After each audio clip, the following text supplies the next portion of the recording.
kati omuntu yenna ewaabwe nga mu kiwogo Ndejje leero gye njagala tuyite. Leero ndi wano mu kiwogo wogguka n'ogenda ku Rahim Foods. Abantu business bazijje mu tawuni bazitadde mu bitundu nga bino kuba already waliyo market. Rahim Foods eri awo mu maaso. Kati luno oluguudo lw'Endejje abayisaawo mu luguudo lw'Endejje. Omuntu yenna aludde okujja Endejje atabeerawo olabe biki development ki eziriwo. Rahim Foods wuuyaawo Rahim Foods awo kyekyo ekizimbe ekyo Rahim. Ndejje waliyo abantu. Ndejje nze mugeraageranya na Nansana. Omuntu ali e Nansana y'omu n'ali Endejje, abantu bangi okamala obukamazi. Kati tugenda tuva wano luguudo lw'Endejje then tugende njagala bayisa wano tugende. Omuntu yenna ayagala okumanya oluguudo kati luyimiridde ku ki, nkulaakulana ki eriwo, kikyo waleka kikyotaaleka, katuluyiteko tulabe enkulaakulana eri etya. Omuzikiti gwo baguzimba, omuzikiti guno mugumanyi, kasita ova mu Lufuka nojja Isra Junior School eri awo.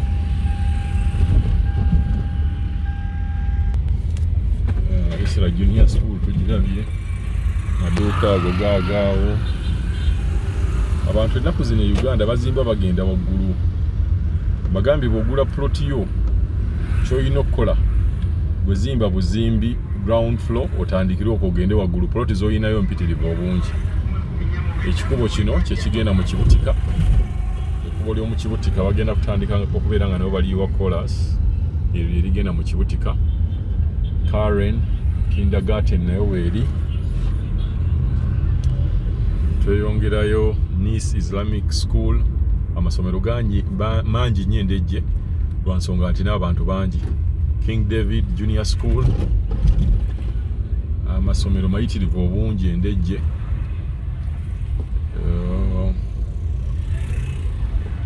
N'enkulaakulana yo y'amaanyi nga bw'okiwulira.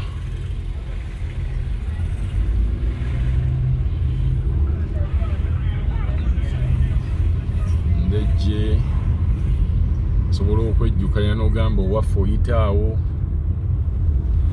osobola ogamba ploti yo yeeryo bw'oba wagigula.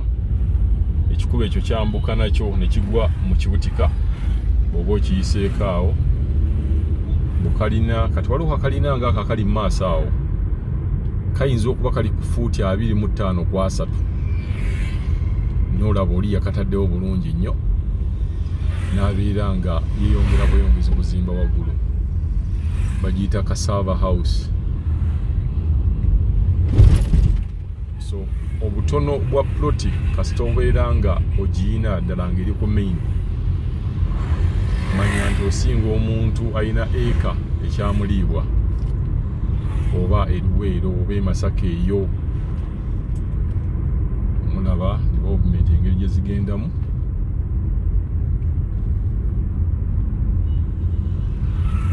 Development ziizaawo,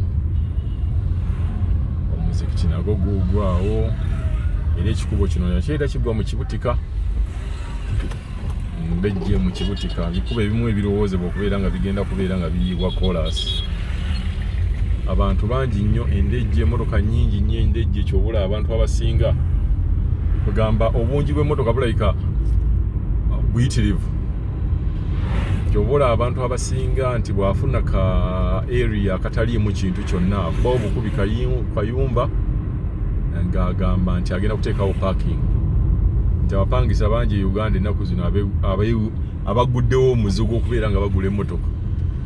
Bw'abeera talina wagisuza ng'agenda owa parking amuwa ku ssente nusu 2,200 oba 3. Kalina ziizo muziraba zimerukawo buli lukya 2,200 oba 3 ng'atereka emmotoka ye. So parking zo zikolera ddala mu area zino, area y'Endejje, Nansana, Gambo wantu wonna awali abantu nga waliwo abantu abapangisa bangi. Kobe Emporium nayo yiyaawo, nti parking zifunira ddala sente lwakuba mulimu risks nazo mu parking, nti ate watadde emmotoka yo bagibyeko battery, bagibyeko obutaala, naye bw'oba ofunye ekifo. Kyenamala okulaba nti bannayuganda bagenda ne bakola business, naye bw'agikola ate n'alema okubeera ng'ateekamu sente, nti omuntu n'omusanga ne parking ng'eyo naye nga mu butuufu temuli mu mataala. Bukalina nga buno obulaba kabeera ku area ntono nnyo, najja n'akanyigawo y'olumala n'abeera ng'afuna sente. Nabagambyeko n'obusaayo buno e Uganda bukola butinse nnyo, kataafu kaakaawo bakateekamu nakityo naye ali awo, sente eri awo, bankil. So amasomero go mayitirivu obungi nnyo eno, mayitirivu. Kolasi abatuuze eno sayidi eno bekozeemu nnyo omulimu gw'okubeera nga beeyira kolasi. Kati wano tutuuse mu katundu ke bayita Zanta. Tutuuse mu Zanta. Kimanyi abamu bali bagamba munnaye nno banzaala Zanta. Munnaye awo wambuka gundi gye yagula ploti. Zanta wano, katundu ka Zanta wano. Yagula ploti Endejje, alina family Endejje.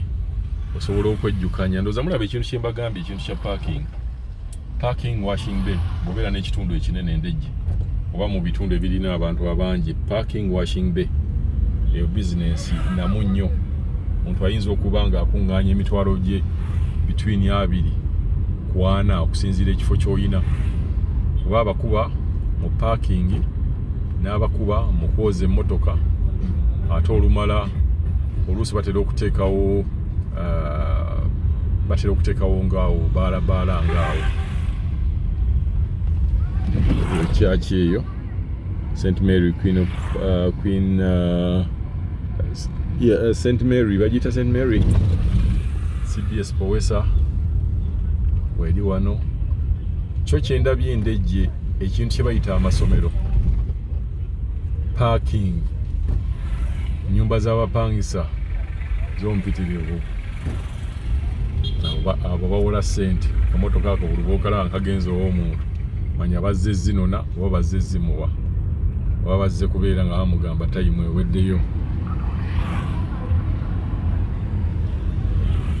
Ndejje tuli kumpi kugenda mu Ndejje Lubugumu. Abantu bayitirivu obungi, osobola okwejjukanya n'ogamba gye bakuzaala oba wagula ploti eno, kyansi y'okubeera ng'olaba ekitundu kikulaakulana kitya. Yinza okuba omaze ebweru emyaka gyo nga 2-3 erina n'okgenda waggulu ne bwe gubeera mwaka. Uganda enkulaakulana oba enkyuka gy'ekyukamu, awantu bw'omala emyezi 2 nga toyitawo osangawo kalina. Era ekyo kigenda ku buli muntu yenna eyagula ploti. Toyisa mwezi oba weeks 2 nga togenze kulambula ploti yo, ojja kusanga bagizimbamu dde ennyumba nga bayingira n'okuyingira. Kakati wano tutuuse mu Ndejje Lubugumu. Ekyo ekikubo ekyo kigenda Lubowa, ne kiva Lubowa ne kigwa ku Entebbe Road, osobola okugenda n'ekatale. Wano tuli mu Lubugumu. Mbadde nkyabagamba nti bw'oba wagula ka plotiko toyisaawo omwezi nga togenze kalambulako. Era nalikuwadde advantage oba nalikuwadde amagezi agagamba nti gulanga ploti w'osobola okugenda n'obeera ng'ogirambula. Togulanga ploti wantu wala ne gy'obeera oba n'abantu bwe gye babeera. Ojja kusanga bagizimbamu nga n'abapangisa bayingira oba ng'eyazimba ennyumba yayingira dda. Kano katawuni k'e Lubugumu konna wano baayiwawo kolas, omuntu bw'oba tewamulekaawo. Kalinazo buli lukya bazimba kalina mu Lubugumu. Lubugumu ekutte nnyo, abantu bangi nnyo abali mu Lubugumu, ate nga beeyongera buli lukya.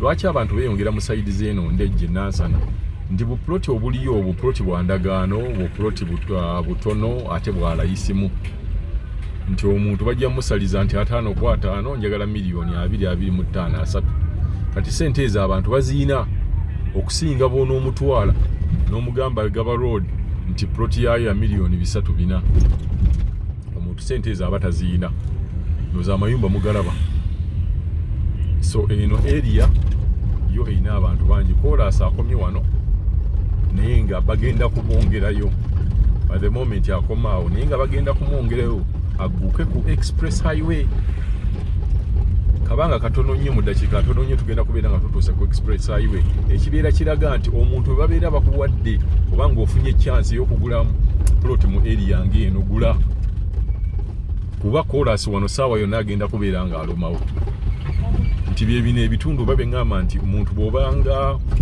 ogula manyanga kiki ekijja mu maaso kakati wano bali anfuufu naye saawa yonna kolasi agenda kuluma kana akatundu katono nnyo akava wano paka ku express highway tugenda kubeera nga banga tono nnyo tutuukawo ng'ate era bano bagamba nti vidiyo zaffe zino gwe tunuulira butunuulizi eddakiika ze tutambulidde owantu olyoka otegere nti Uganda yo amakubo gaayo mangu ate gakwatagana wano na wali ate nga kyekintu kyosobola okugamba nti notaddemu ssente ate notaluuzinga ssente ddala mu ttaka omuntu yenna bw'oba olina ssente ziteeke mu ttaka va mu bino bizinesi ogenda okutandika okuyomba ne famire yo okoze bizinesi ng'eyo ate bagiridde kwata ssente zo ziteeke mu kataka togenda kuyomba na muntu kasa kabeera nga kali mu makubo matuufu kitegeera ate bano abaategeera enkulaakulana bo batandise ali wano ye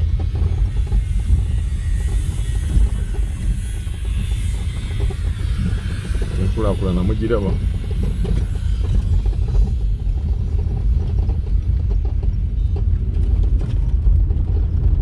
abanga katono nyo tugenda kubeera nga tutuuse mu express highway oba ku express highway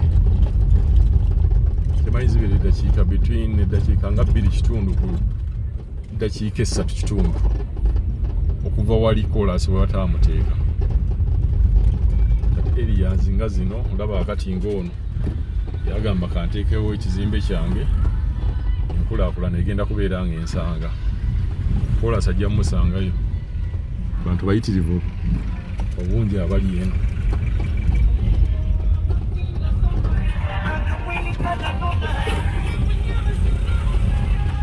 petrol station zo mpitirivu obungi e Uganda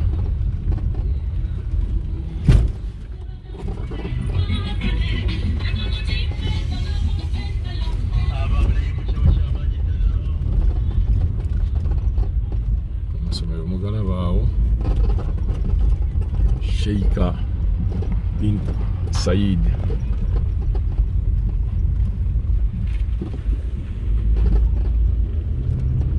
omuntu yenna bw'obeera n'omuntu yagamba nti abeera Ndejje Lubugumu vidiyo gimusukumire omugamba owaaye wammwe bwe wati wali ennaku zino oba we watuuse ennyanja yiiyaawo mugirengera tuli kumpi kutuuka ku express highway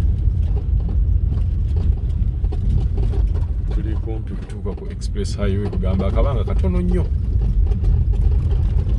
parking muziraba waggulu bagambye nti parking eno zikola nti abantu bangi abantu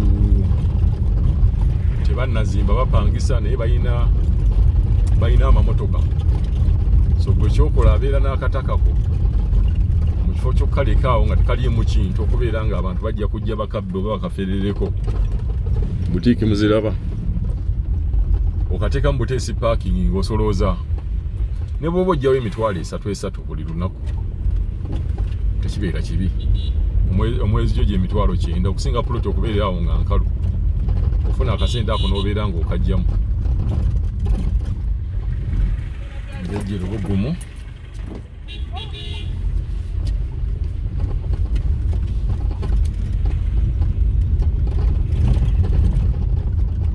waliwo wano ne health center 3 oba wano eddwaliro liiri awo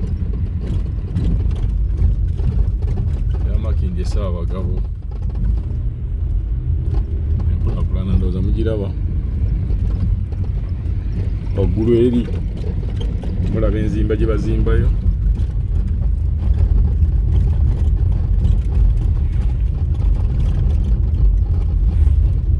Bakuba ekkubo nti nno lya ttaka naye singa libadde lya koolasi oba n'amalodiyo wano saawa zino oba watuuse dda. Kati tutuuse ku express highway. Enzimba muziraba, abaana bo bazimba express highway yino wano. So ke kajja ne kaffe akabadde okuva Ndejje ku Reham n'oyita Zanta n'ova Zanta n'ojja Lubugumu paka ku express highway.